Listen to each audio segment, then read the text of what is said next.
ভাই তোমরা না বসে রয়েছো? হ্যাঁ এনে বসে রয়েছে, তা কি আছে? আর তুই ওরকম বেহাসতিস কেন? সোজা দাঁড়া।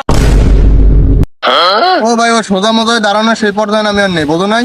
কারণ আমি কম্পু শিখে আইছি, মার্শাল আর্ট শিখে আইছি। তোমরা তো এনে আসো, ও যদি আমি জানতাম তা বাসাতে ব্ল্যাক বেল্টটা আইনে আনতাম, বোঝো নাই? এ এখন কি আছে তাই ক, তুই তো কম্পু শিয়ে আইছিস, এটা আমরা কি ভাবো? তুই কি কি কাহিনী তাই ক। বুঝ দিছো না কি কব?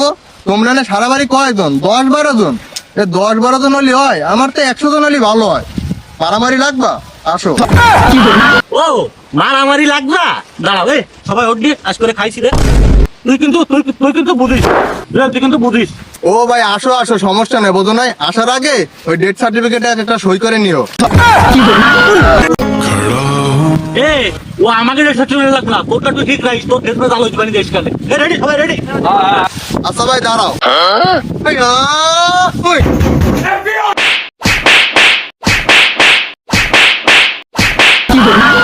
জেল ও ভাইয়া কম্পু সেবা যা সেও দেশি মারি ঘরে কোনো মাইন নেই, বোঝনি তুমি?